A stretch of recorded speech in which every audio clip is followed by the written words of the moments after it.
Olá, voltei. Esse vídeo é para minha seguidora Edilene. A Edilene disse para mim que tem muita dificuldade de entender sobre o SUS. Então eu resolvi gravar esse vídeo especialmente para ela. Vamos revisar um pouquinho a história do SUS para ver se eu consigo clarear na sua cabeça.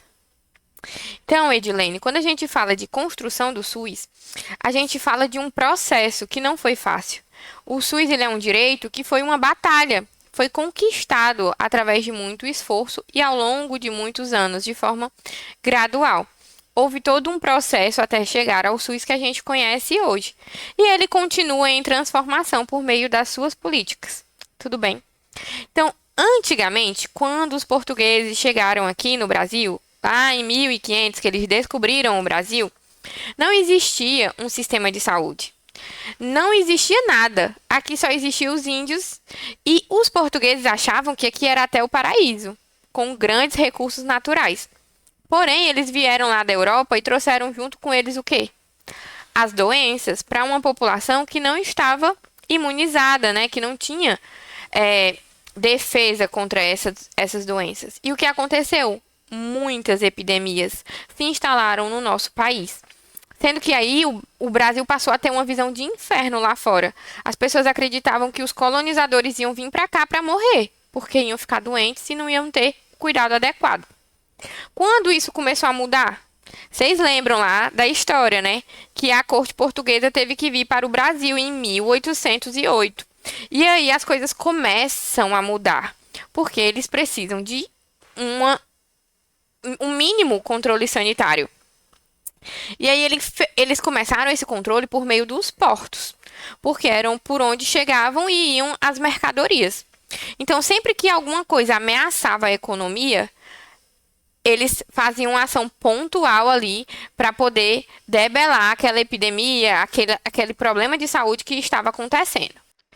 Então, gente, o que foi que aconteceu? A gente teve a proclamação da República e em 1923 a gente teve a nossa lei Eloy Chaves.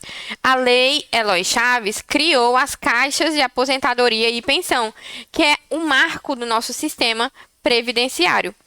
As caixas de aposentadoria e pensão, elas eram organizadas por empresas, sendo que a primeira delas foi a Caixa dos Ferroviários. E ela tinha um financiamento bipartite. Apenas o empregado e a empresa contribuíam. E quem contribuía passava a ter direito a alguns serviços de saúde, de pensão, de medicamento. Então, ele era um sistema excludente, porque só tinha direito a ele quem contribuía, que no caso eram por empresas, e ele também era contributivo, porque ele exigia uma contribuição do empregado para fornecer esses serviços para ele.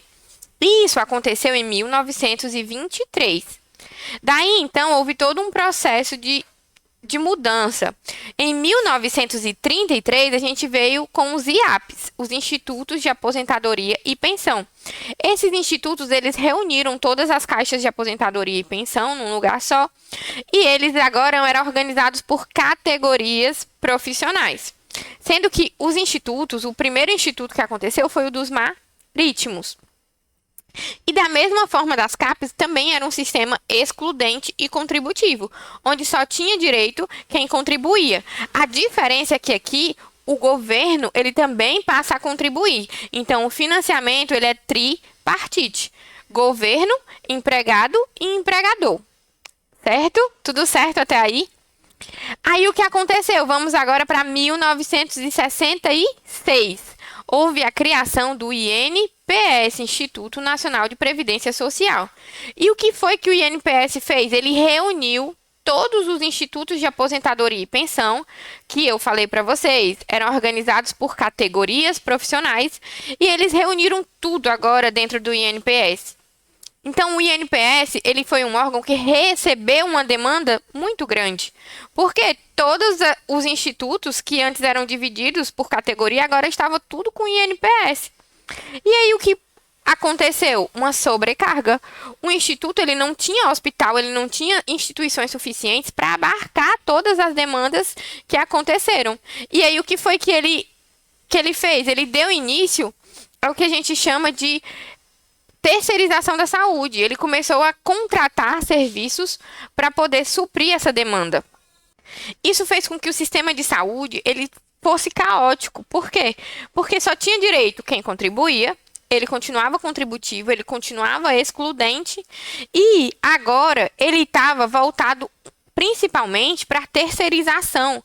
A porta de entrada, para vocês terem noção, eram as especialidades, eram os ambulatórios. Ele priorizava um modelo de saúde de alto custo e de pouca resolutividade. Isso aconteceu quando? No período militar. E nesse período militar, as políticas públicas elas ficaram um pouco à parte. Eles não priorizaram a parte de prevenção e promoção da saúde, que nessa época aí ficou a cargo do Ministério da Saúde. Eles priorizavam os institutos, o INPS, que fez a criação do INAMPS, né, em 1977.